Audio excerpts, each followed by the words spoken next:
early days of silent movies to Clint Eastwood's Unforgiven, some strong language as Rich Hall examines what makes a great Western.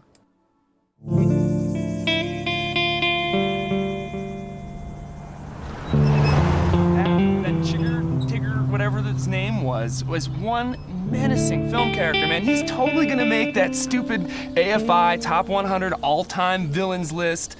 Yeah, but did you notice the complete absence of a film score? Look, I understand minimalism, but if I were directing, I would have totally used some simple refrains at pitch moments. Is it possible that you could talk a bit quieter? Or more intelligently? Whoa, dude, what's your problem? The director doesn't put the music into a film, that's the scorer. I know that. I'm just saying if I was directing... Well, you didn't direct it, did you? You watched it. With your popcorn. I don't eat popcorn. Yeah, I'm here. All right, let's see how it's doing at the box office. Pretty fast with that thing, aren't you? Yeah, listen, old man, I got a Core 2 dual processor, 2 gigabytes of RAM. Yeah, probably means nothing to you. Oh, here we go. 34 million at the box office. Not bad for a Western. What does that mean, for a Western? Westerns? Man's gotta do what a man's gotta do. Empty, elliptical, cornball shit. Ow! Son of a bitch! You ever seen Unforgiven, kid? What? No. Well, you should.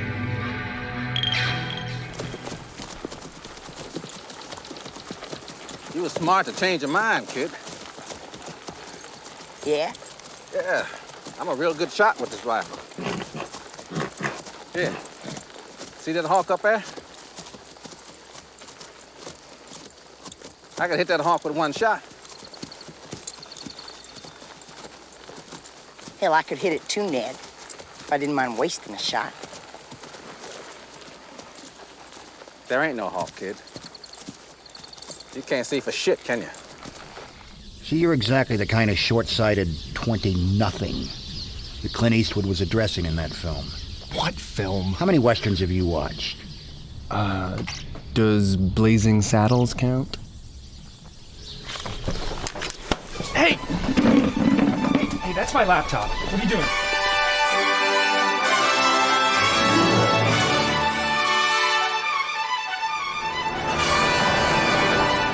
You smashed my fingers, man. Good. Start your own weblog. When do we get to wherever the hell you're taking me? When? When?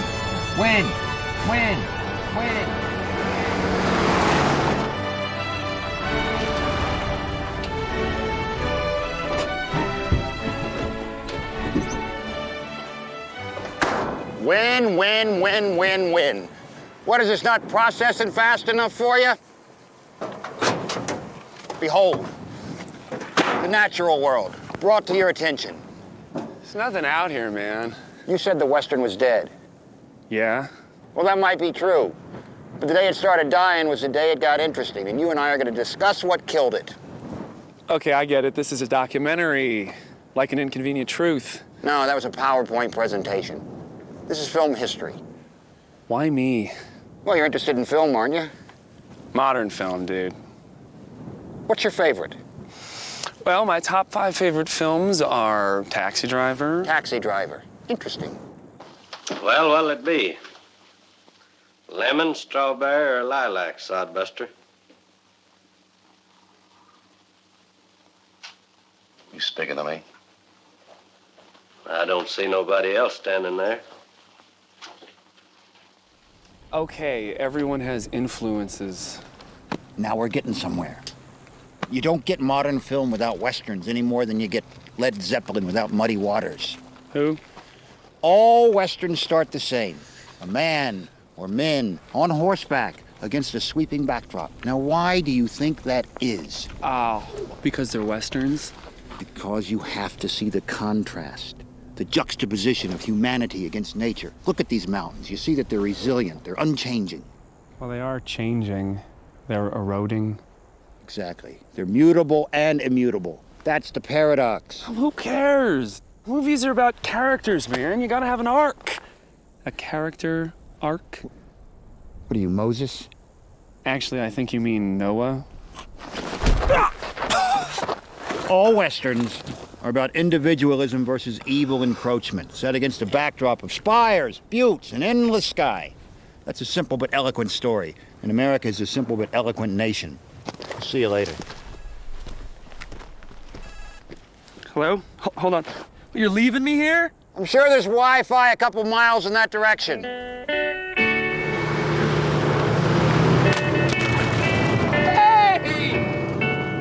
My movies and my music!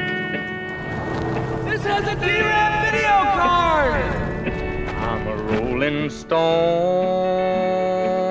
all alone. The West is far more than just a place. It's an idea. That idea has always represented promise and a new beginning. In other words, a myth. The appeal of the Wild West essentially is the all-American story.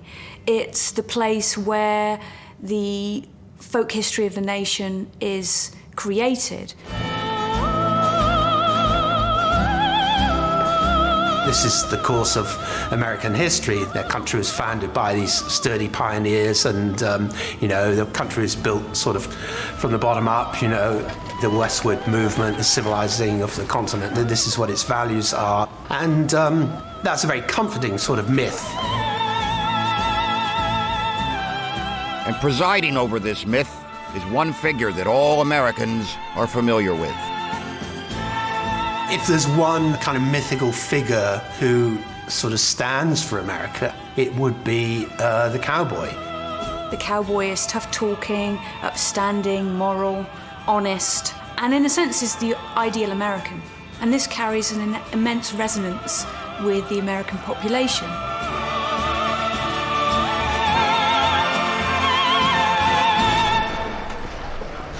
Since Jimmy Carter, all of our presidents have vacillated between being folksy, simple-talking Southerners or simple-talking Westerners. Good old boys or good old cowboys. So when President Bush uses phrases like, either you're with us or you're against us, he knows exactly how that vernacular hits home with Americans. We're at war with Iraq because some Bible-thumping, tongue-tied, pretzel-choking fuckwit of a president actually convinced enough people he was some kind of laconic Gary Cooper hero, come to bring justice against the evil folks. An armed savage uprising.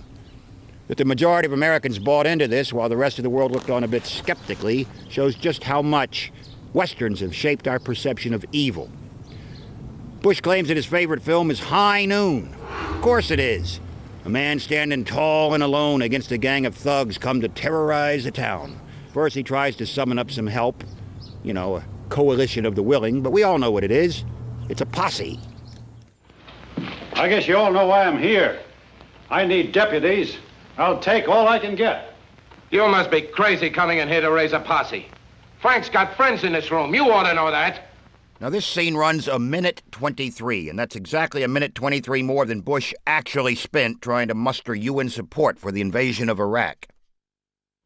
We all know what Miller's like. That's why I'm here. How about it?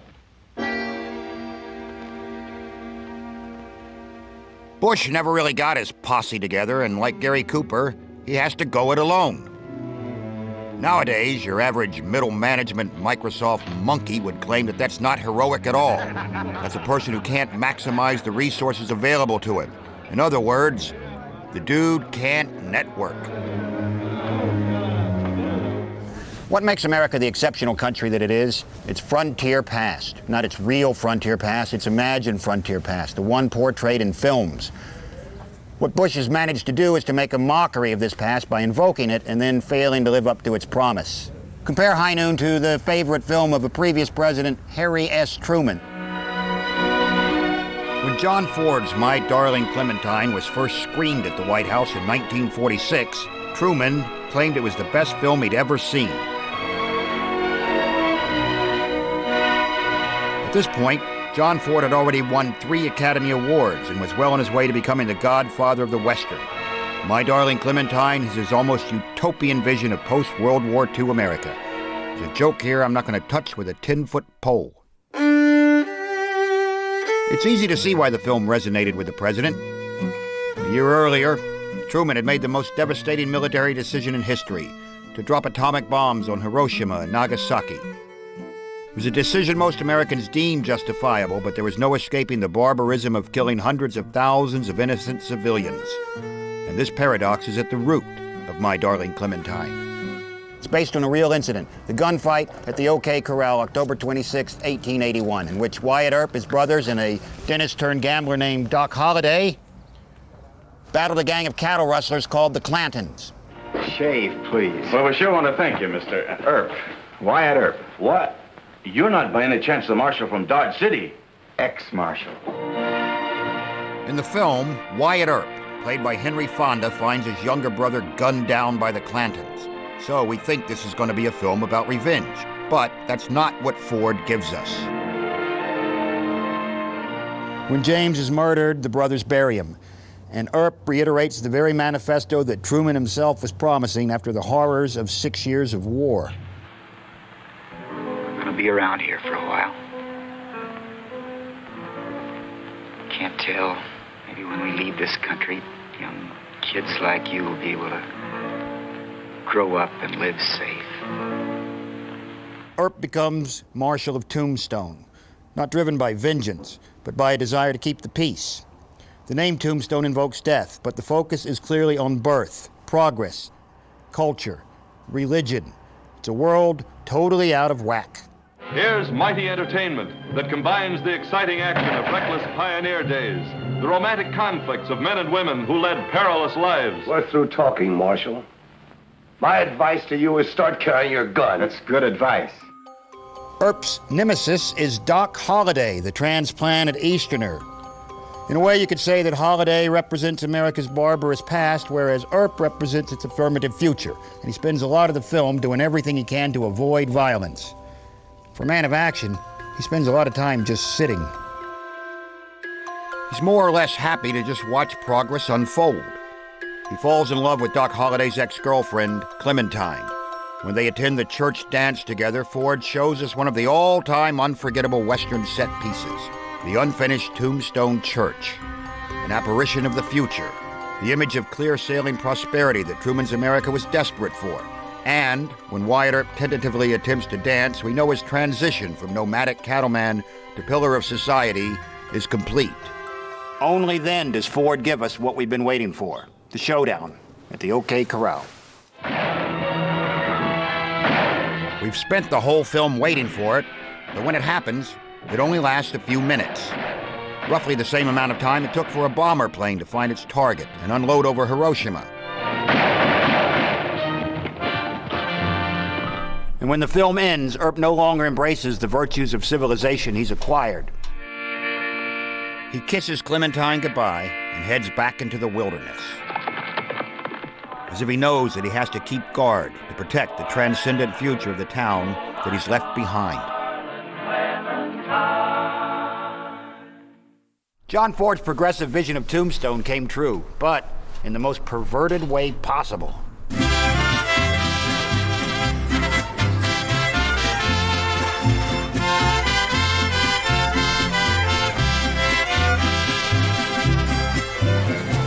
Because today, Tombstone is a Disney-fied tourist mecca. Here you can order sarsaparilla in Doc Holliday's favorite saloon, or treat yourself to a $10 Earp burger. I suppose that's the curse of becoming legendary. Show starts in a few minutes, straight down the street, folks. In America, our history, you could just reach over your shoulder and it's right there. And I think you'd have a hard time telling these guys that they were actors, because I think they're living out their childhood fantasy, to be cowboys. How cool is that? It's morning, and this plot of ground is soon to be the site of death's indifference to life's claim on flowering youth and light. The daily gunfight now lasts a full hour, because as we all know, nowadays a good fight is a protracted one. You want your money's worth.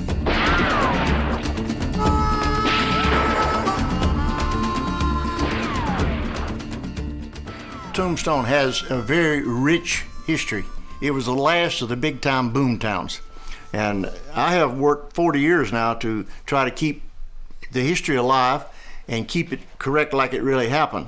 Hey, Holiday, you heard If you ain't got a badge, you ain't supposed to carry your guns in town.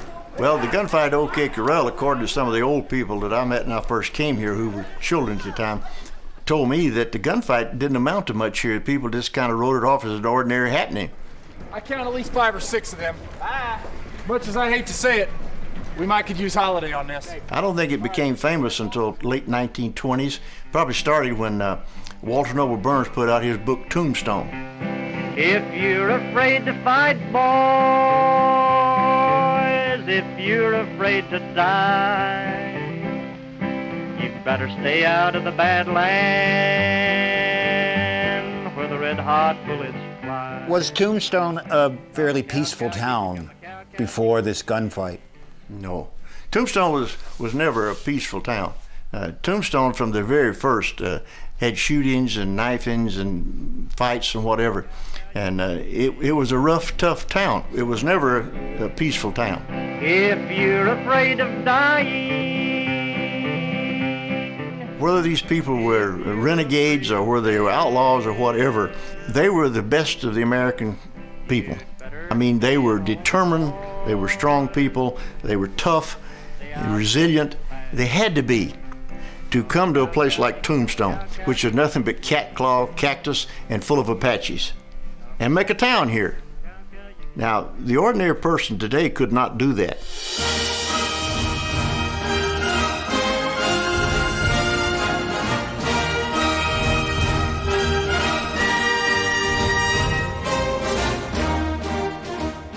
Right from the earliest days, Westerns were the dominant genre in Hollywood, to the extent that somewhere between 20 and 25% of all Hollywood feature films were Westerns, year in, year out. In fact, over 7,000 films that could be labeled as Westerns have been released since the 1920s, which is pretty astonishing considering the frontier time span lasted from only 1865 to 1890. Only a few of these films are memorable. Why? Well, you could argue that a good Western is one that shows us a new experience rather than a redundant one, that shows us how we've been lied to in the past. But the truth is that all Westerns are lies. All the incarnations of Wyatt Earp have painted him as a good guy, a quiet avenger. Why? Because the legend of Wyatt Earp was created by Earp himself. Wyatt Earp outlived everybody else that was involved.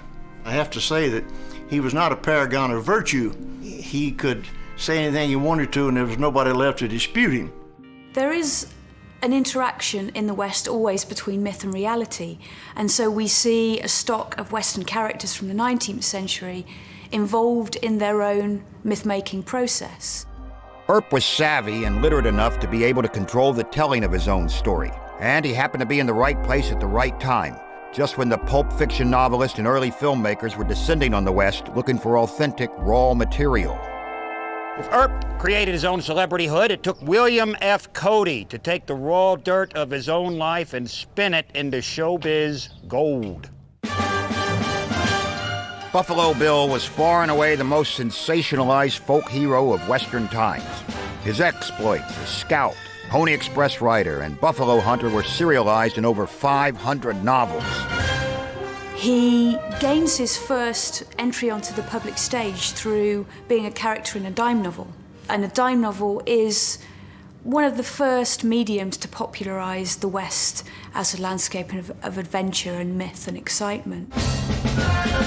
In 1872, Cody's future fame was assured when he appeared on stage as himself in a popular play based on his life. You could say that that was the night that the Western was born. He had a knack for what he did, and he learned that spectacle pays and that authenticity pays, and that as someone who had actually been a scout on the prairie and who had experienced many of those Western events, he could sell his authenticity to audiences. Buffalo Bill himself is a showman, a self-promoter.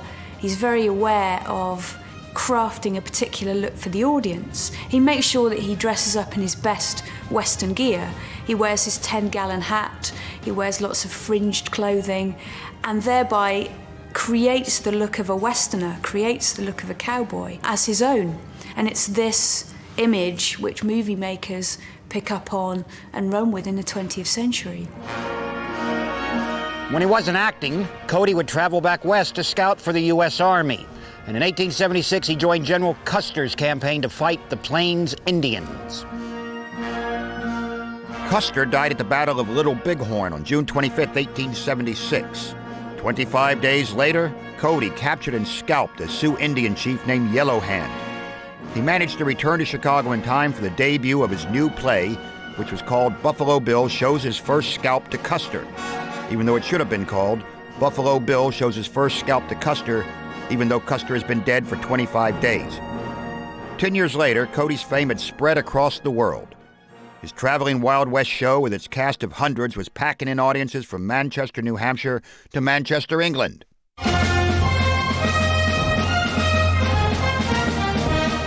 The show featured sharpshooting, rodeo riding, a recreation of a stagecoach attack.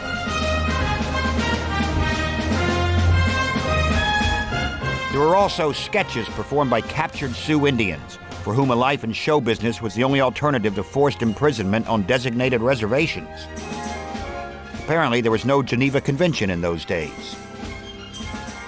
Ladies and gentlemen, permit me to introduce to you a Congress of the Rough Riders of the World. At the turn of the 20th century, Buffalo Bill Cody was arguably the most recognizable celebrity on earth. When he died in 1917, his fame and personal fortune had diminished considerably, but his legacy was to live on in a different way. One of the things you have to keep in mind is that Buffalo Bill laid the foundation for Western film, and he took the image of the cowboy and cleaned it up. He presented the cowboy as a possible hero, as a virtuous, hardworking American rather than a wage laborer who was also trouble for the towns that he came through. As the days of Buffalo Bill and Wyatt Earp were coming to a close, the golden age of Hollywood was just beginning. And for a few short years, the two worlds overlapped, so that real-life characters and actual events became the main source of inspiration for filmmakers. Now, think of the Western as having three distinct stages. The most recent is the apologist stage, the stage of self-awareness, of films like Dances with Wolves, Unforgiven, Sergeant Rutledge, Cheyenne Autumn, going all the way back to the Misfits. Before that, the classical stage, the films of John Ford and Howard Hawks and Anthony Mann. And before that, the incipient stage, tales of simple moral values of good versus evil, black hats versus white hats. Why am I telling you all this? Geez, Rich, this is starting to sound like a film lecture, for Christ's sake. It's important for Brits to understand the American mystique. Britain, a nation of failed socialists, of nattering nabobs of negativity, of pessimistic pisswits, of bureaucratized, brutalized buffoons who can't even organize 11 football players into a competitive fighting unit, need to understand that America is a young country, a country built on individualism, which is why only an American cowboy can do this. Dagnabbit!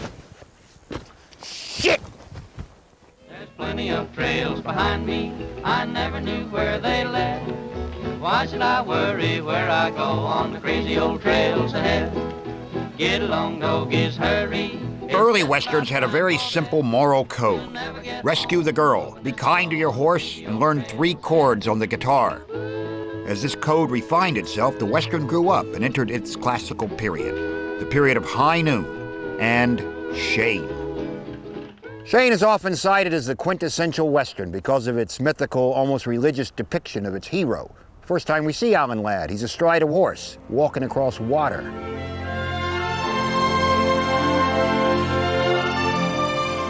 The first person Shane encounters is a small boy called Joey.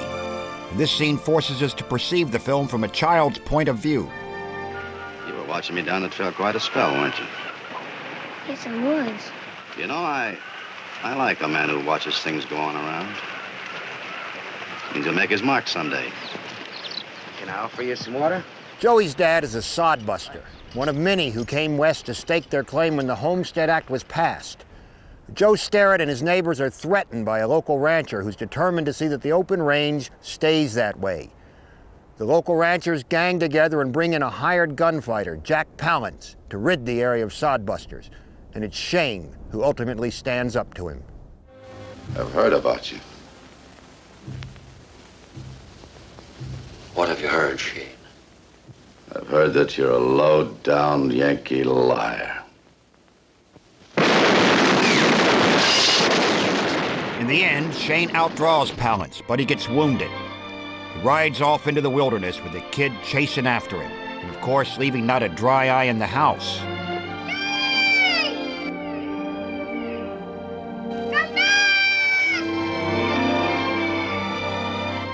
Thus, Shane's character can be interpreted in one of two ways. Christ as a gunfighter, or possibly just a really good pet.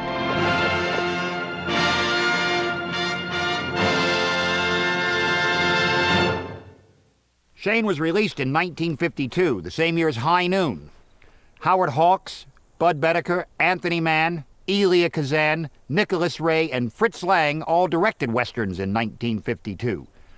Robert Mitchum, Kirk Douglas, Rock Hudson, Gary Cooper, James Stewart, Marlena Dietrich, and Marlon Brando starred in westerns in 1952. It was the year of The Lawless Breed, Rancho Notorious, The Naked Spur. In fact, 1/3 of all studio releases in 1952 were westerns.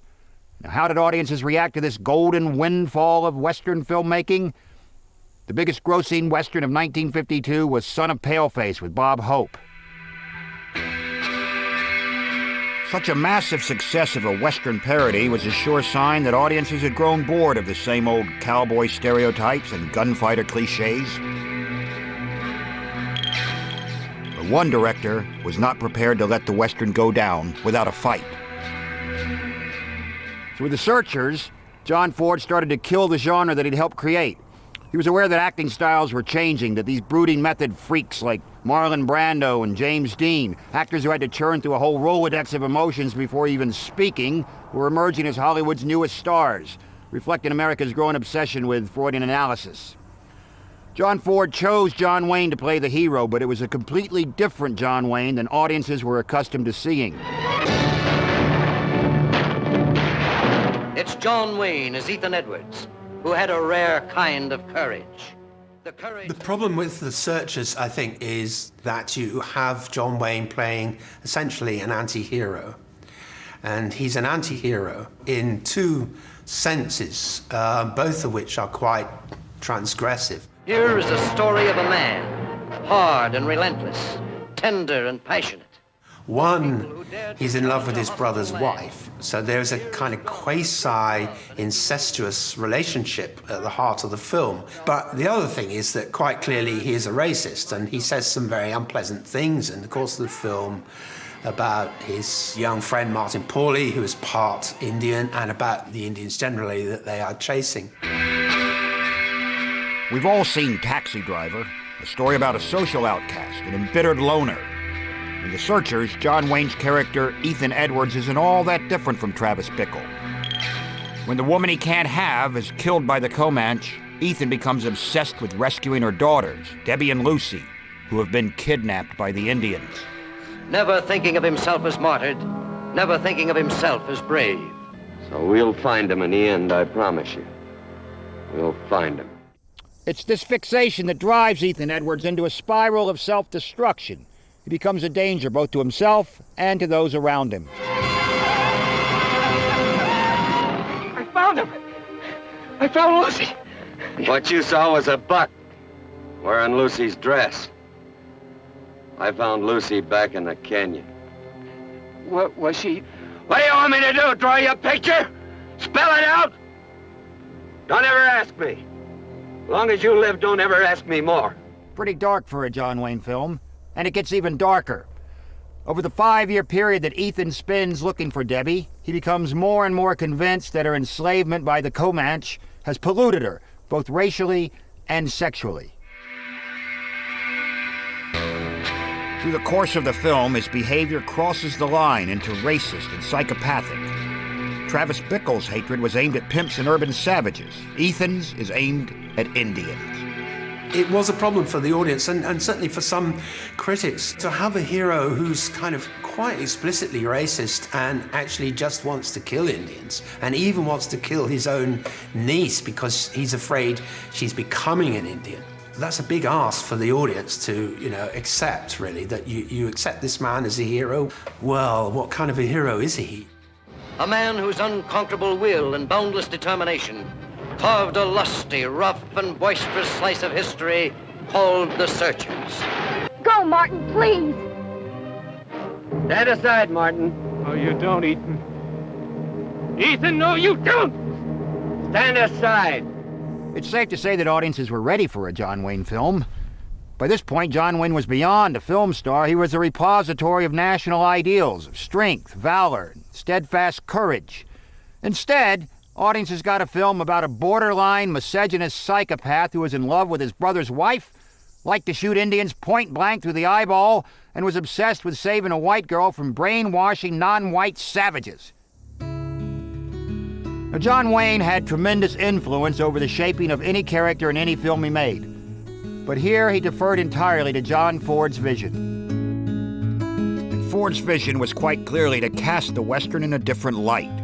Perhaps he was trying to reflect the complex reality America was undergoing at the time. Production on The Searchers had begun a few months after the Brown versus the Board of Education ruling that allowed black students to attend whites-only schools. The crowd moved in close and they began to follow me, calling me names. Lyncher! No nigger bitch is gonna get in our school. Get out of here! As well as integration, many Americans were struggling to contain a fear of communism and the disconcerting realization that America was no longer infallible. See, the Korean War had ended 3 years earlier in a stalemate. That's right. The USA had won 2 big ones, and now some hick Asian country had played them to a draw. So there was a bit of trepidation going on. Critics and audiences didn't know what to make of the film. The Film Academy just threw up its hands and decided that Around the World in 80 Days, a movie about a balloon, was the best film of 1956. No questions. Get back. In a typical Western, it doesn't matter which side of the law you're on. It's all about how good you are with a gun.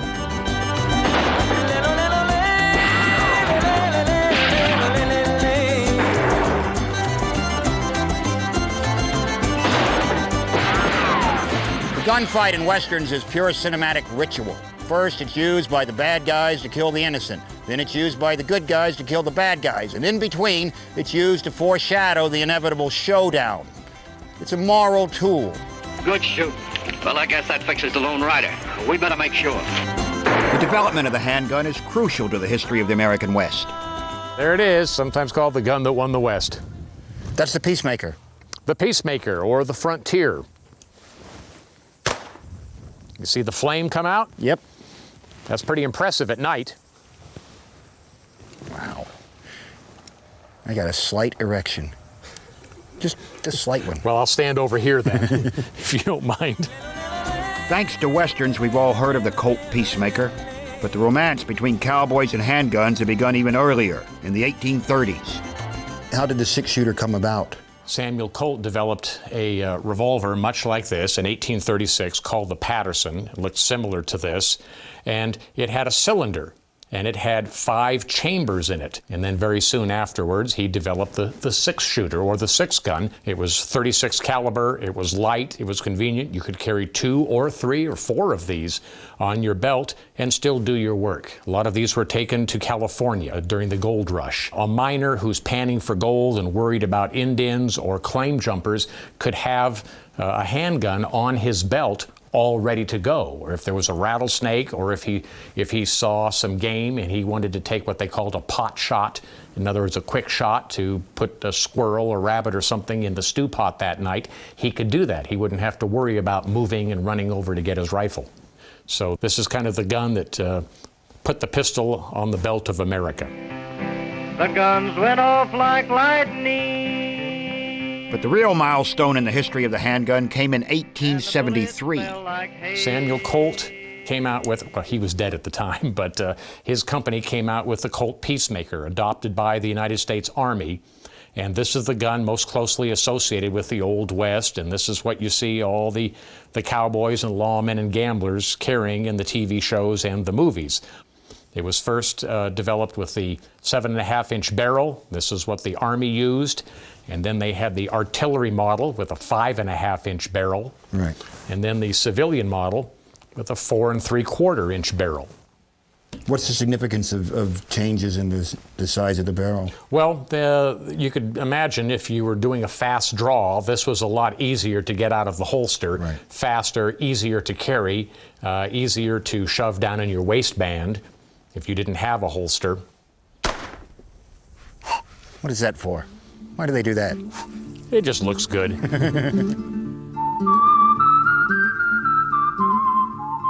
They say that God, guns, and guts made America great, and of course, the West was won very violently. The Western is a morality drama, good versus evil, a time when a man settled his problems with his fists and his gun rather than taking his opponent to court. Now, we're going to face off in the street here. All right. So you get over there, find a nice soft spot to fall down on. Okay, whenever you're ready, go for your gun. Go ahead and draw. But you've already drawn. Well, I know, but I don't have a holster to put it in. All right.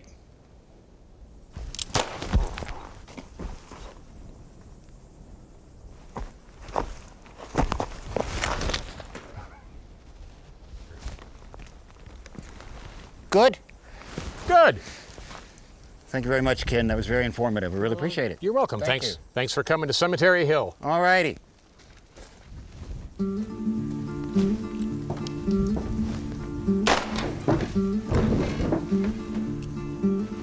Let's get out of here.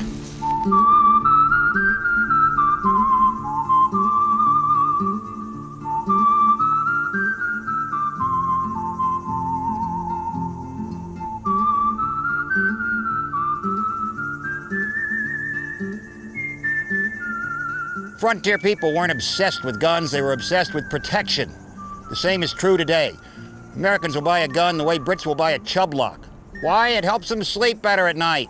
Americans believe almost religiously in individualism and self-reliance, and those are the two values that inform every Western film: individualism, self-reliance. Americans are very happy people.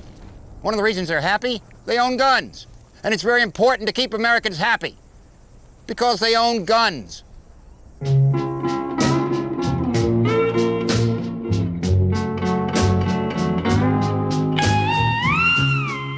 In the latter half of the 50s, America seemed to slip into a neo-conformist cocoon.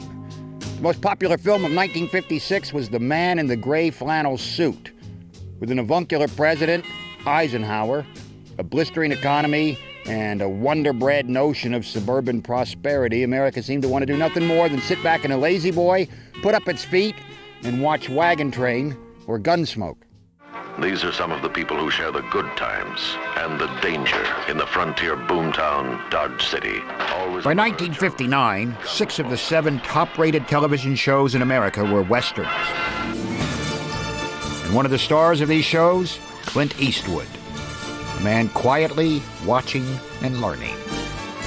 So while America slept, its foreign policy experts stayed vigilant. And in 1960, they were convinced that they'd found their bad guy. America at this time is concerned about Cold War issues, and the character of Castro looms large in this narrative. In place of capitalism, he's proclaiming communism. In the face of American power, he's standing up and saying, no, you're not going to tell me what to do. I'm going to go my own way. And so he's a loose cannon, and he is an ideal outlaw to promote as this enemy of the American nation. And so the CIA launched Operation Zapata, named after a Mexican revolutionary played by Marlon Brando in a film a few years earlier. See, Eisenhower was under the heroic but misguided notion that the majority of Cubans would willingly participate in getting rid of Castro if only they had outside help. He authorized the CIA to begin covertly training and equipping Cuban guerrillas to overthrow the bearded bad guy. In the same year, cinema-goers were flocking to see The Magnificent Seven. 777, the Magnificent Seven. They were only 7, but they fought like 700 to bring the kind of justice that would last. Ride on. Right on. Somehow I don't think you solved my problem. Solving your problems isn't in our line. We deal in lead, friend. So do I. We're in the same business, huh? Only as competitors. Magnificent Seven was directed by John Sturges, adapted from Kurosawa's Seven Samurai. It portrays, somewhat idealistically, a group of men with shady pasts who come to the aid of the peasants, teaching them to defend themselves and trying to instill a newfound dignity. But things don't always go so smoothly in real life. President Kennedy came into office in 1961 and inherited Operation Zapata. But he immediately became obsessed with what he called plausible deniability of the whole escapade. He changed the invasion site from the Escambray Mountains to the Playa Girón, Bay of Pigs. And he refused to provide enough air support for the guerrillas. In short, as the British like to say, he bottled it. With Castro fully aware of the plan, the guerrillas and their CIA-backed mercenaries walked straight into a trap. In the ensuing battle, 4 Americans and 68 guerrillas were killed. The Cuban forces captured another 1,209 guerrillas, and a month later, traded them to the U.S. for 500 bulldozers.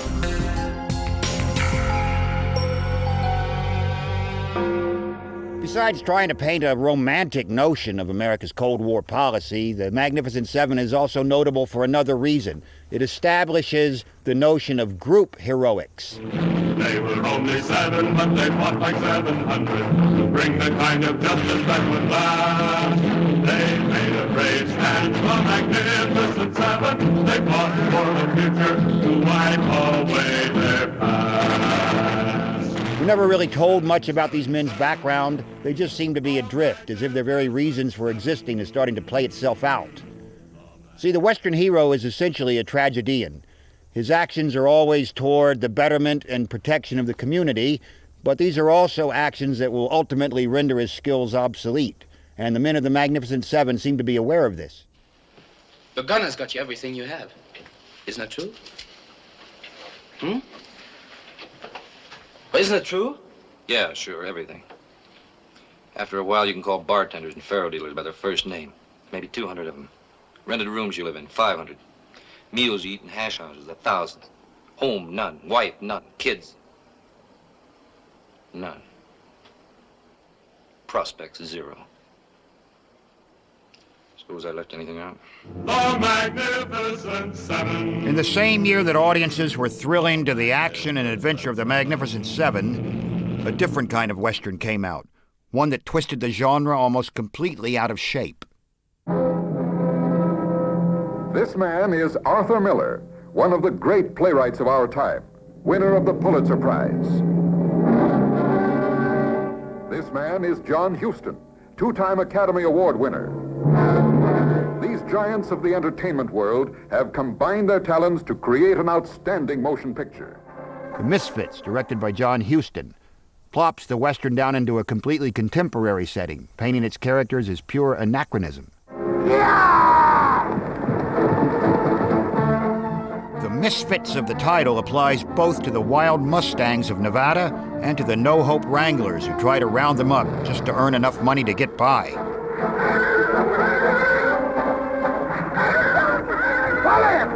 Choke him down, Guido! What's truly significant about the Misfits was its employment of a modernist and profoundly literate screenwriter, Arthur Miller. See, up to this point, most Westerns had simply used landscape as a backdrop for adventure. What Miller did was to use the Western backdrop, in this case Nevada, as a way to explore its effect on character, because the Misfits are reprobates. They're excluded from community, and they're forced to eke out a living in the harsh scrubland. The film takes Western stereotypes and turns them on their head.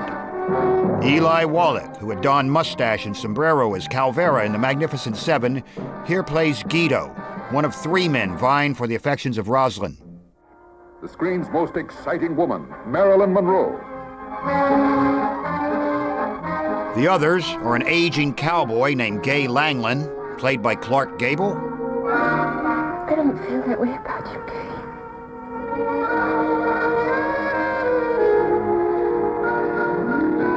Well, don't get discouraged, girl. You might.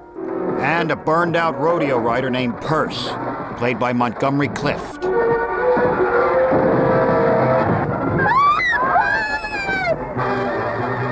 All three men fall under Monroe's charm, trying to exploit both her vulnerability and her optimism.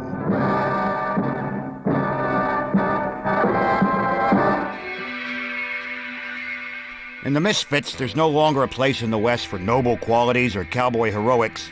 It's a shock to discover that the characters are rounding up horses, not to break in and ride, but to sell as dog food. They can't even walk into a bar and get involved in a good old-fashioned fight over some minor injustice. All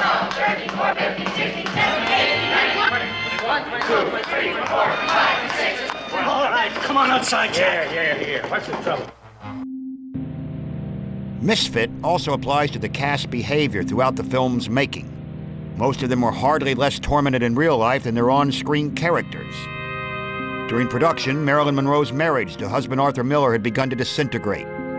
Filming had to be stopped to accommodate her overdosing on pills. Montgomery Clift's mood swings and psycho-incommunicated behavior would pave the way for future phone tossers like Russell Crowe. Director Huston was drinking fairly heavily himself, and Clark Gable, spry at 59, insisted on doing his own wrangling stunts. This quite possibly precipitated the heart attack that would kill him 2 weeks later. It was also Marilyn Monroe's last film. Shortly after completing The Misfits, she took a lot more pills and died. So The Misfits paved the way in Western filmmaking for more highbrow writing. Highbrow. What does that mean? Writing that creates more forehead action in the reader. What I mean is more realistic, where the characters are products, distinct products of their environment. Combine these outstanding talents in a shattering story of people caught in a flood of emotional cross-currents. And the result is The Misfits. Suddenly we had a whole flood of other kinds of stories about the particularities of life in the West. And while they still had some trace of that mythological story that comes to us from way back in the past, now we're getting a lot of stories that are much closer to the bone, much closer to the reality of experience in the West. These were not stylized lives. These were not lives that somehow came out of metaphoric storytelling. These were actual complex lives like we tend to lead. 2 years after The Misfits, Larry McMurtry adapted his critically acclaimed novel Horsemen Pass By into a screenplay. But how'd a man like you come to be a son to me? Well, that's easy. I was no bundle left on a doorstep. Wasn't found in no bulrushes. You got the same feeling below your belt as any other man. That's how you got stuck with me for a son. HUD is a stark portrayal of a man rebelling against Western ideals. And the remarkable thing about the central character is that through the course of the film, he remains unchanged. There's no crisis of confidence, no redemption, no character arc. He's just a cocky, unscrupulous, womanizing Cadillac cowboy. Did you ever ask? Well, the only question I ever ask any woman is, what time is your husband coming home? HUD is at idealistic odds with his dad. Homer Bannon, played by Melvin Douglas, is a moral patriarch, a man who sternly represents the work ethic of the Western rancher. When the cows contract hoof and mouth disease, HUD wants to sell them before the government finds out. You don't care about people, HUD. You don't give a damn about them. Granddad? You live just for yourself. And that makes you not fit to live with. Now why then, if the main character is such a jerk, do we still feel sympathy for him? Well, years of conditioned film watching have taught us to romanticize the Western myth. HUD is a realist. The Western myth is lost on him. He has no capacity to romanticize it. For that reason, we feel sorry for him.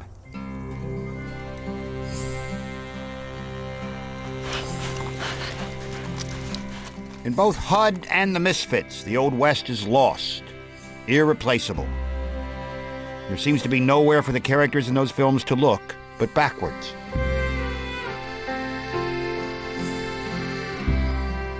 In contrast, the man who shot Liberty Valance casts the action in the Old West, but clearly predicts a loss of faith in government and acknowledges the casual brutalism of the Western.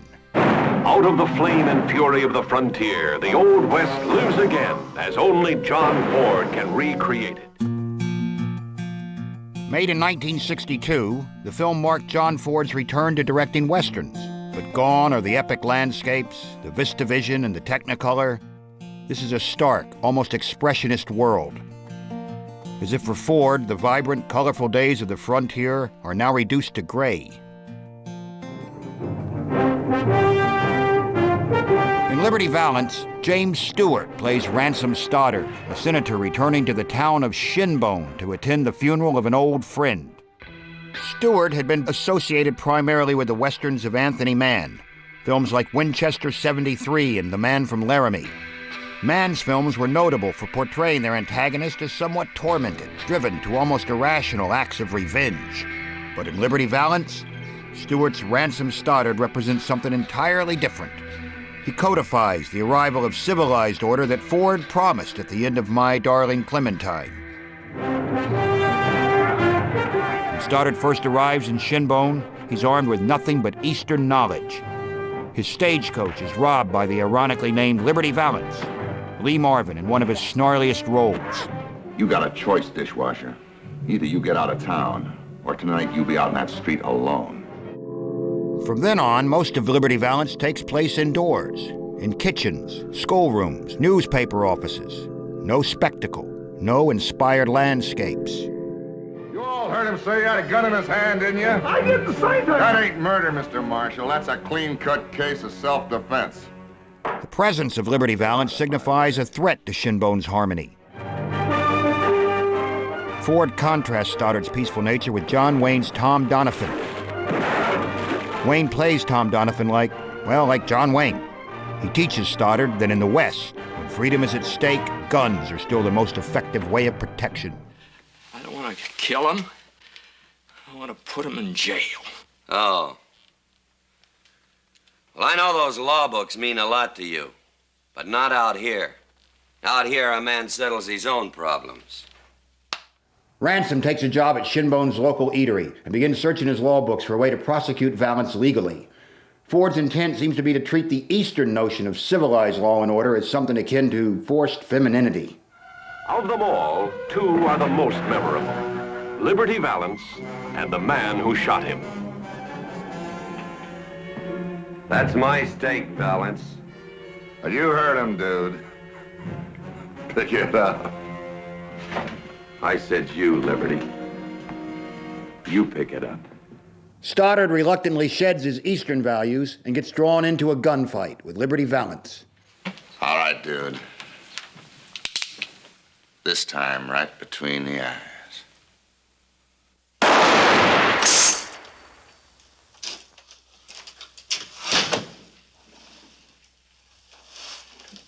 There's a twist. It's not Stoddard shooting Liberty, it's Tom Donovan, hidden in an alleyway.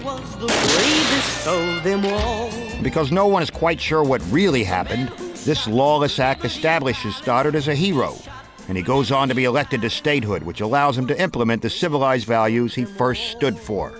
Toward the end of the film, Stoddard finds out the truth, but it's too late to do anything about it. The revelation of the false past has established a man's political trajectory. Too much time has passed to change anything. The people believe what they're told. Even the newspaper, the local so-called beacon of truth, refuses to print the story. The values of Shinbone have been built on a lie.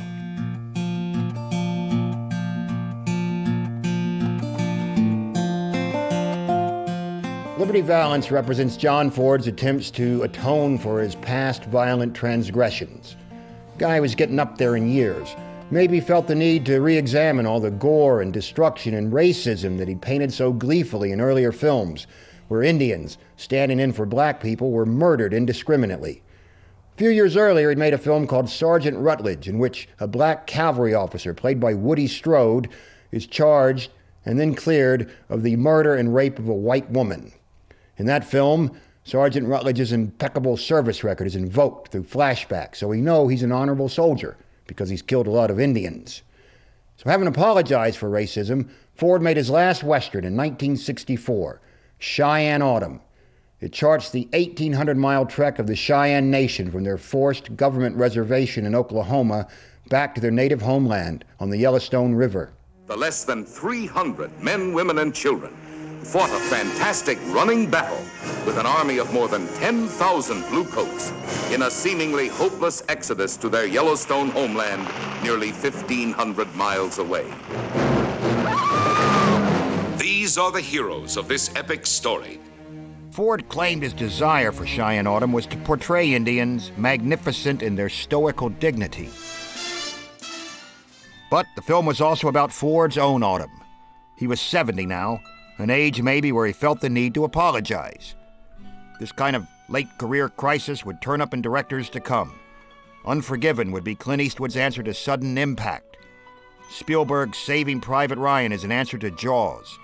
You can't just keep killing people pornographically. Sooner or later, Quentin Tarantino is going to have to make a film about orphaned puppies. He has given the world a cavalcade of memorable film classics spanning more than 40 years. John Ford's film career lasted over 50 years, twice as long as the frontier period itself.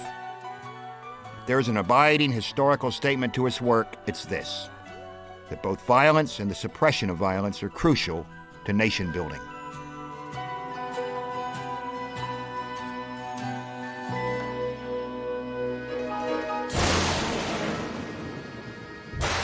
If John Ford is the godfather of the Western film, then Sam Peckinpah is its enfant terrible. He's infamous for bringing a whole new dimension to on-screen violence with films like Straw Dogs, The Wild Bunch, Pat Garrett and Billy the Kid.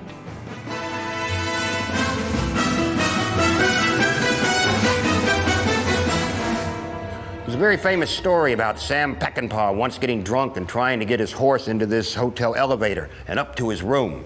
The horse got stuck, died of a heart attack, and they had to dismantle the entire elevator to get it out. Now, this is the West. A man should be able to get a horse into his hotel room, but the elevator represents the ever-shrinking frame of the open frontier, constricting both horse and rider, and ultimately leaving him bereft of the very tools of his own invention.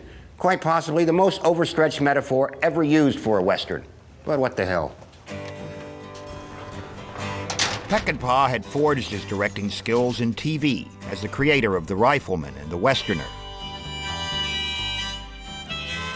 He once said, "I've never made a Western. I've made a lot of films about men on horseback."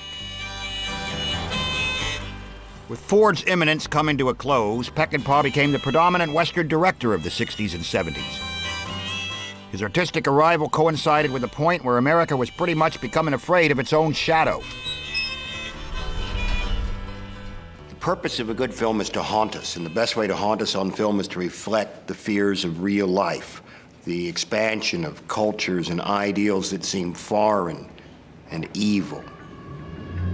You know, Muslims. Today, that fear is primarily terrorism. In Peckinpah's time, it was the communist threat in Southeast Asia. Anti-war demonstrators protest U.S. involvement in the Vietnam War in mass marches, rallies, and demonstrations. The nation was divided between those who saw the troops as heroes and those who considered them murderers and villains. There was both a militant glee and a tragic sense of waste and failure in the gore and violence of Vietnam, and the same is true of Peckinpah's characters. In 1969, Peckinpah made The Wild Bunch. It was his own personal view of an evil world disguised as a Western film. Driven to the border by the irresistible thrust of civilization were the remnants of the breed that had made the West wild. If they move, kill them. The payrolls were harder to get at. It showed that man, even heroic man, can be an animal, that his fate is within himself, and that America's standing in the world, its power and menace, owes more to basic natural evil than individual heroics. At that time, America's feelings about itself as a nation during the time of the Vietnam War obviously were very complex and contradictory, but nevertheless, we did not feel good about ourselves necessarily, like we did at the end of the Second World War. And the Western mirrored that, I think, that kind of complex thing. Everybody was an outlaw in 1969 or 70. We all were. Everybody in this room was an outlaw of some kind or another. We were all doing some outlaw thing, thinking outlaw thoughts, if nothing else. But there were still a few trails for the kind who'd be cold before they were tame. They called them the Wild Bunch. Pike had been a gentleman of principle.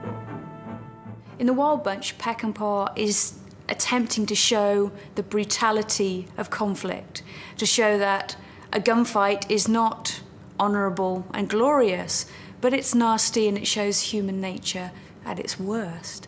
Cash went for his gun at the moment the war whoop started. The Colt jumped swiftly into his hand.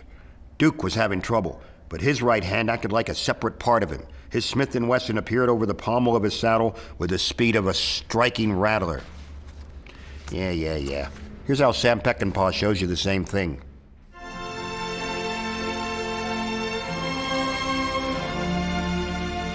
It's fairly easy to see that of all the elements of a Western, the most impactful to transfer to screen is violence. What Peckinpah brought to the Western was a new filmic vocabulary, slow-motion deaths, choreographed shootouts, long, velvety ropes of blood arcing across the screen, violence as ballet. What he knew was that stylized violence, rather than turn the audience away, would make them complicit.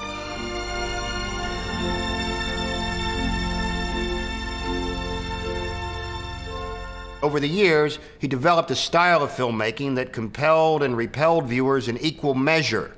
The great debate about screen violence often cites Sam Peckinpah as its source, and any sanctimonious asshole will try to draw a line from Sam Peckinpah through to Son of Sam, or the Columbine killers, or the Virginia Tech gunmen, all of whose behavior has been based on glorified screen violence. But the truth is that Sam Peckinpah's enactments of violence were much closer to showing the reality of pain and death than, say, any of those hokey staged death scenes from the 30s and 40s.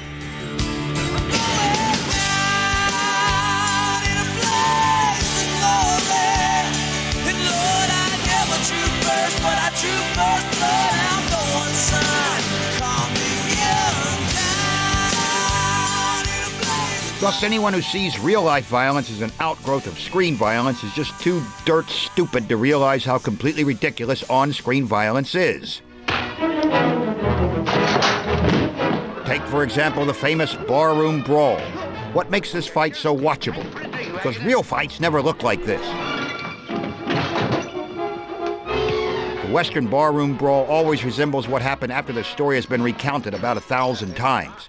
Peckinpah simply transferred this operatic approach to gunfights. And they were very entertaining to watch, especially since you could see lots of real death on the evening news. But the real West wasn't nearly as violent as films have portrayed it. The murder rate in Western towns wasn't as high as back east. Not nearly as many Indians were massacred as sympathizers want you to believe. But all Westerns are dependent on climactic violence. And it was Peckinpah who brought that violence to a whole new artistic and technical level.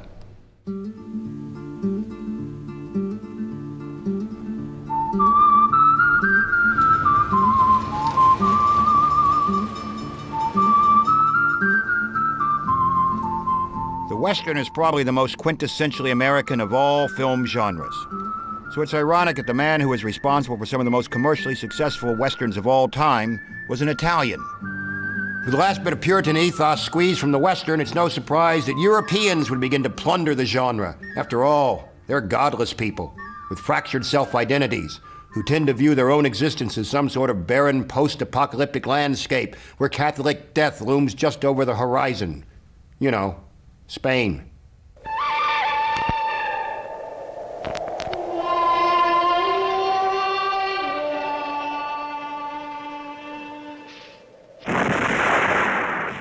Sergio Leone reinvented the Western to the same extent that Sergio Valente reinvented blue jeans. In other words, he just found a way to make them really, really cheap. He found cheap, exploitable film crews in Spain, and he found a cheap, exploitable actor in Clint Eastwood.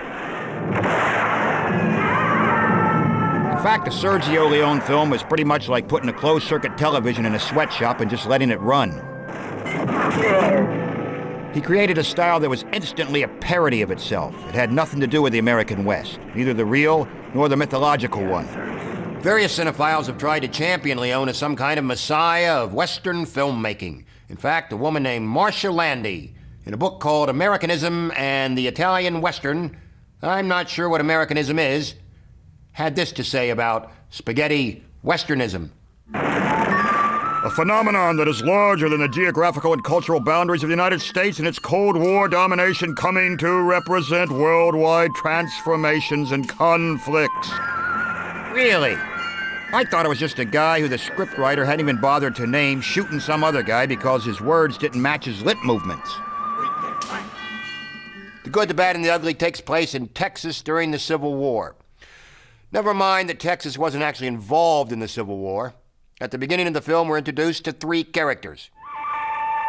The good. The bad. The ugly. This saves the actors the chore of actually having to convey these qualities through acting. Not to mention the fact that the good guy is actually a lot badder than the bad guy, and that the bad guy is uglier than the ugly guy, but the ugly guy is not badder than the better guy. I don't know. Throw in a few quasi-Marxist musings about class struggle, and basically you have a Sergio Leone film.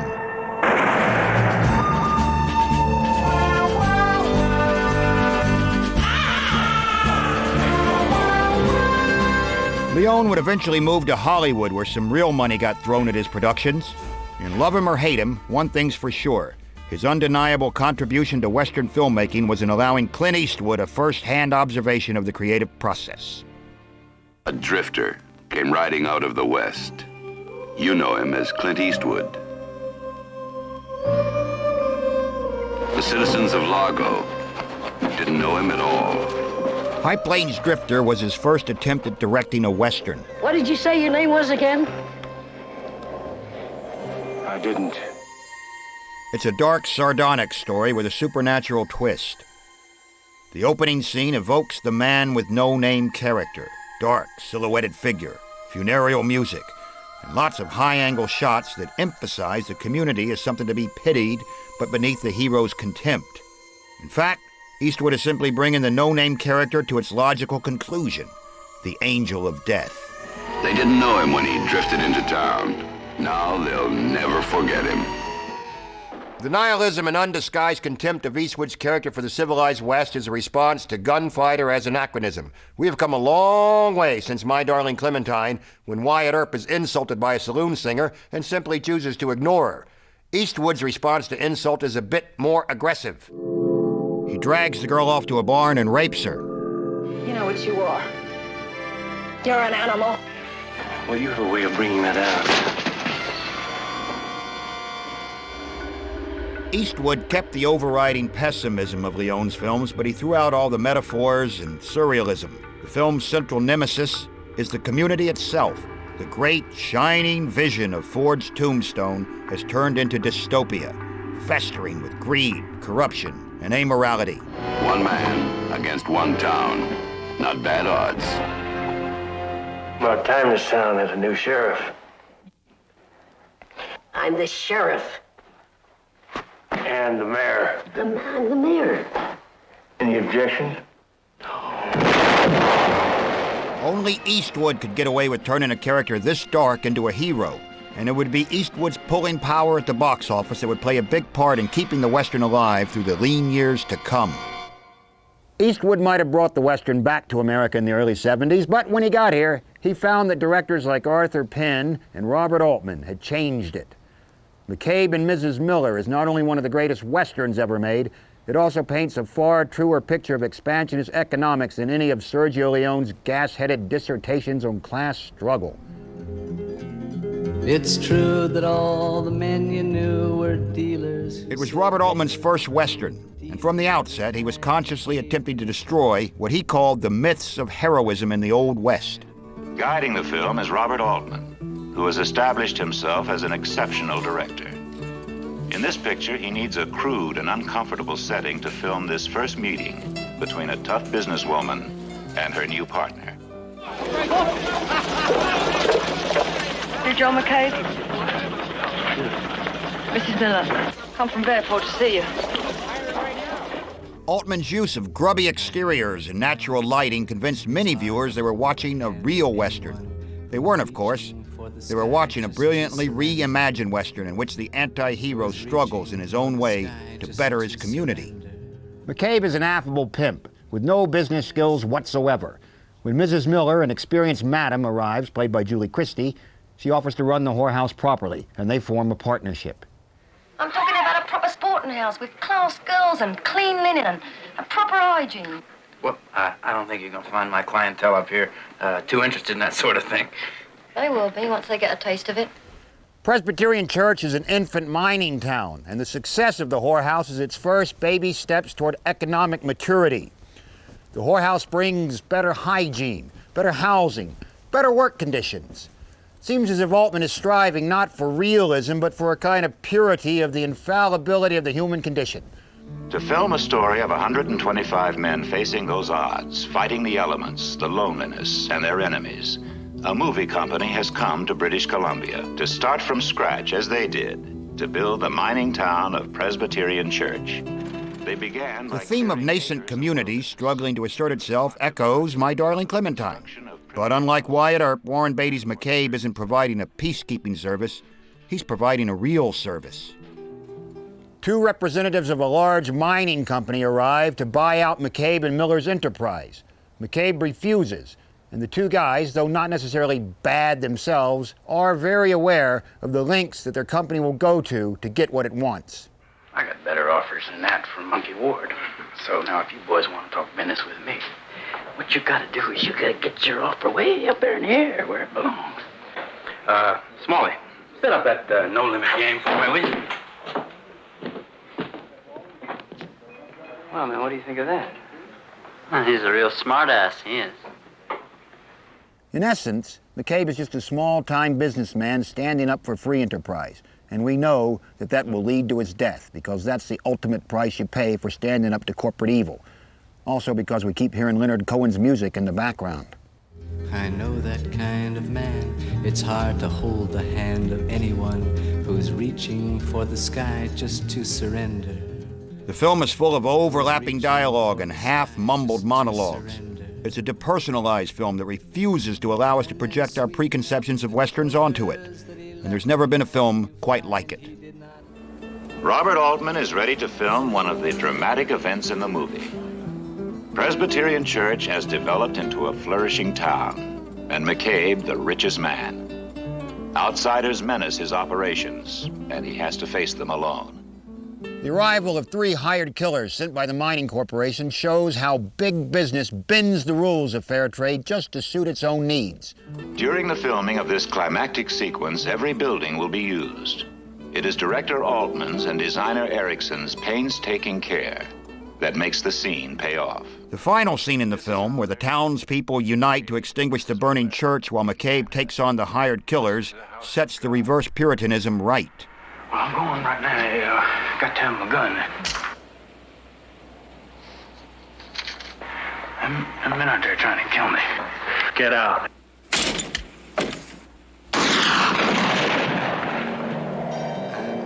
No one steps in to help him, not even Mrs. Miller. And it's obvious McCabe has to be sacrificed for the future of the community.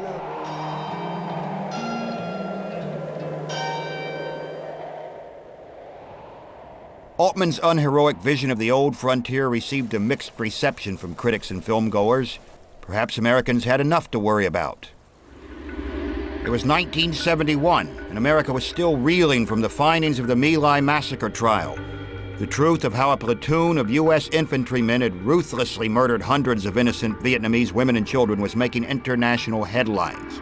That incident marked the blackest moment of U.S. involvement in Vietnam. The soldiers, supposedly giving their lives for our freedom, reduced to savages.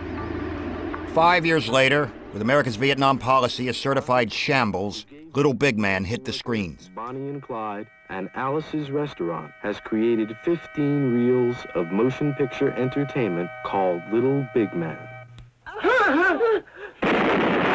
Little Big Man is less about individual and community than about civilizations. Dustin Hoffman plays Jack Crabb, a 121-year-old veteran of the Western frontier, recounting his life story to an historian. 111 years ago, when I was 10 years old. Between 1858 and 1878, Jack Crabb was an Indian warrior, a preacher's ward, a gunfighter, a drunkard, a hermit, and he tried to kill General Custer. Take him away and hang him. And you can believe as much of that as you want. Arthur Penn's film tells us point blank to believe everything we hear and nothing we see. Jack Crabb's life veers back and forth between Indian and white adoption, between polite society and frontier life, between meetings with imagined people and real figures of history. Dustin Hoffman and Wild Bill Hickok, Reel 9.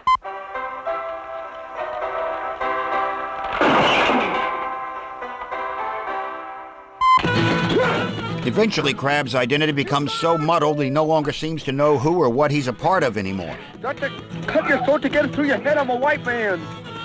White? Sure I'm white. He's a failure at being white, and he's a failure at being an Indian, or, as they call themselves, human beings. What's interesting about Little Big Man, particularly, is the way it conceives of the Indians. It's clearly a film very much of the time when it's made, so that the Indians are portrayed more or less as hippies, basically. They practice free love, they're very tolerant of this gay Indian, the old Indian who Little Big Man is befriended by, is a very kind of spiritual figure. Dustin Hoffman, Reel 2. These were human beings, my son. And now they're dead, rubbed out by those ugly, unnatural creatures. Why would they kill women and children? Because they are strange. They do not seem to know where the center of the earth is. We must have a war on these cowards and teach them a lesson. The film is a proxy canvas for America's Vietnam policy of the 70s. It shows no reverence for cowboys or Indians. It just views genocide as America's national project. Crabb witnesses his adopted Indian family wiped out by General Custer, played by Richard Mulligan, a vainglorious popinjay, the Western equivalent of Turgidson in Dr. Strangelove. Crabb decides to exact revenge on Custer, but loses his nerve. Instead of punishing his would-be assassin, Custer lets Crabb go. His life is not worth the reversal of a Custer decision. There again is the obsession with plausibility that characterizes U.S. foreign policy. It's pretty clear that that figure of Custer represents, the kind of mood of anti-militarism that was arising in America as a result of the constant depiction of the Vietnam War on television. Dustin Hoffman and General Custer, Reel 13. Take my advice. Go west. My wife, she's awful scared of him. My dear woman, you have nothing to fear from the Indians. I give you my personal guarantee. In films, as in real life, the cavalry is exonerated. Wars continue to this day because leaders can't risk losing face by reversing their decisions. Little Big Man is the West asking to be remembered, heeded, spilling its story so epically that in the end it slumps from its own exhaustion. For Christian America, let your arrows fly, savages! I am on board!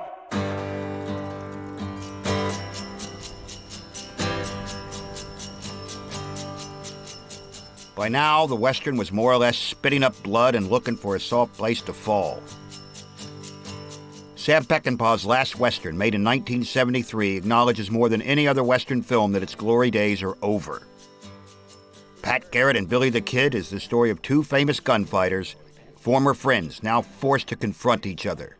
Now Sam Peckinpah, the director who unleashed the Wild Bunch, takes a hard new look at two old friends, Pat Garrett and Billy the Kid. They were legends in their own time. Both know that not only are they doomed, but that the mythology that promoted them is doomed as well, and both are acutely aware of their notoriety. I didn't catch your name. Didn't give it out. Well, I guess that's why I didn't catch it. But I know yourn, and that's enough. The values of honor and valor that we've come to appreciate in Western films seem bankrupt now. Even the supporting characters seem devoid of any true substance. They all look like sidekicks in somebody else's Western, posturing and striking poses as if they have nothing better to do than stand around and wait for the inevitable showdown between Pat and Billy. William H. Bonney. He killed 21 men. I don't want to kill you, Bill. No, I sure hope you don't, Billy. And he was just a kid. Billy the Kid.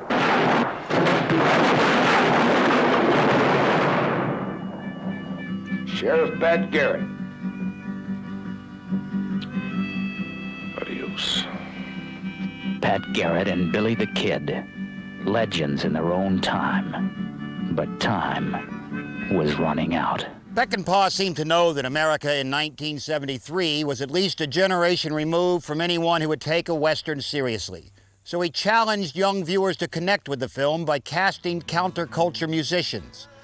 People like Christopherson, Rita Coolidge, and of course, Bob Dylan, who also scored the film.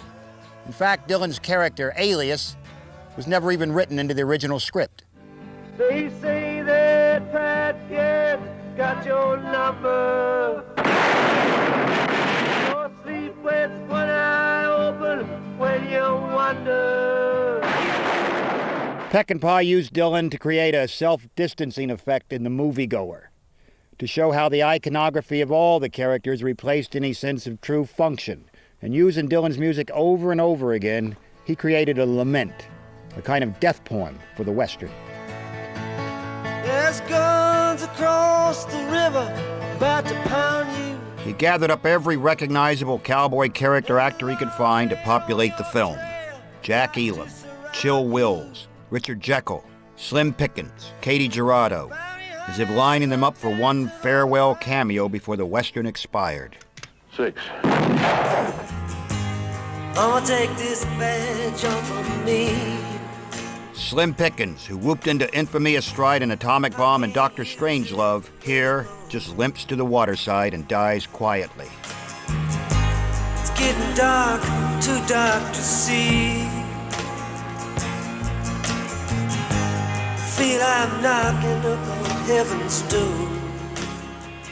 The decline of the West as a theme in the movies seems to go hand in hand with the decline of the Western itself, as though the Western, as it disappears, is starting to feel nostalgic for itself almost, and for the setting that gave rise to it.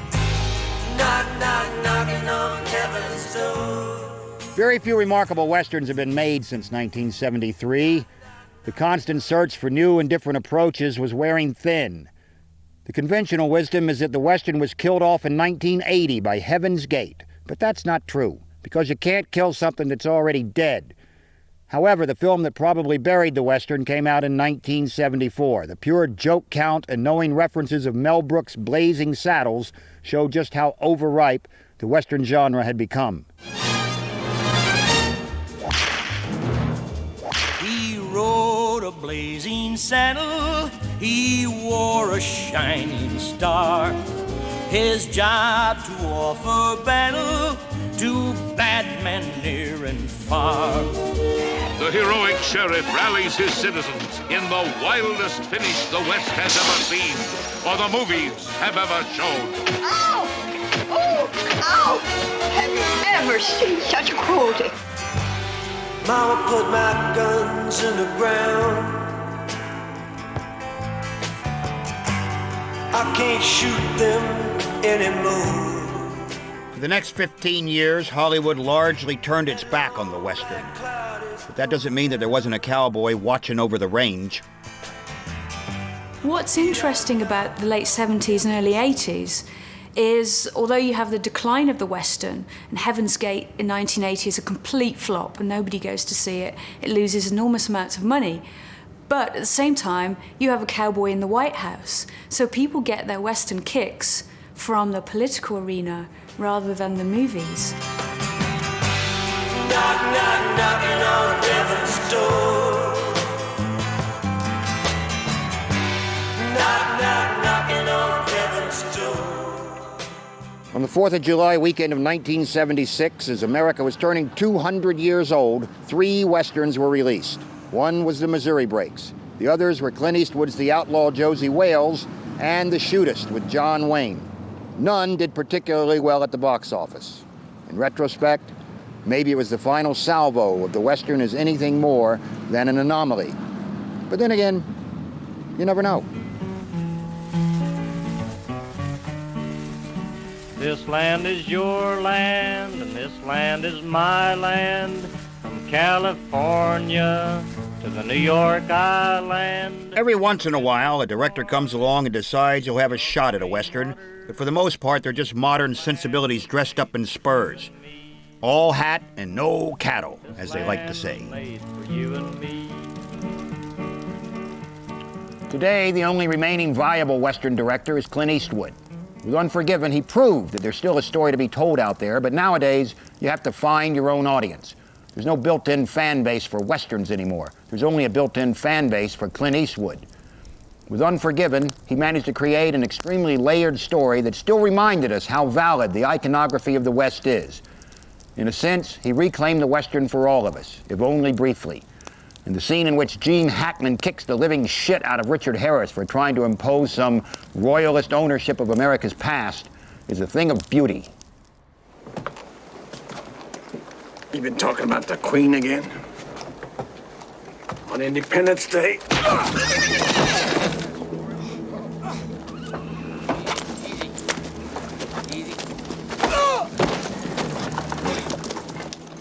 Essentially, the message is, we may not make Westerns anymore, but we still own them, by God. The Western will always have a function in American society. It is the genre which Americans can go to for security, for comfort, for a sense of their own imagined past, and an identity which is simple, triumphal, and much less complicated in thinking about 21st century terrorism. You can still make Westerns, but you have to basically have a sense of, in what way you're going to be different from what's gone before. I don't think you can just make them straight, like the same as they used to be made. It's no shock that since Franklin D. Roosevelt, only 3 of our presidents haven't cited Westerns as their favorite films. For the record, Jimmy Carter's favorite film was Gone with the Wind, technically not a Western. For John F. Kennedy, it was Casablanca. And for Gerald Ford, Home Alone. I'm sorry, that's not a joke. We live in a world where people walk around all day staring into their phones. Westerns are gone, because the essential ingredient of all art is memory. And we're at least 2 generations removed from the filmgoers who saw Westerns as a creative and shaping force of America's history, identity, and culture. Our next president, whoever that turns out to be, will, of course, begin to reshape policy. It will be interesting to see if she or he is the last president to invoke the Western into personal character or public policy. The Western film remains appreciated, both in its own right and for its influence on modern films of any genre. You don't get Taxi Driver without The Searchers. You don't get Forrest Gump without Little Big Man. You don't get Reservoir Dogs without The Wild Bunch. In a sense, the Western is like America itself. It endures. It just doesn't prevail anymore.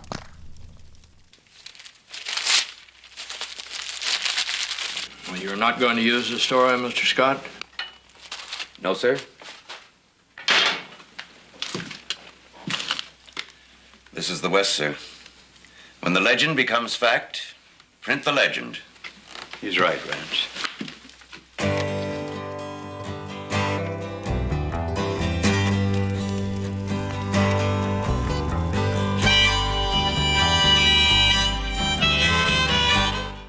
Stay with BBC4 for some stirring music next. The Gustav Mahler Youth Orchestra are here with another BBC Prom on 4.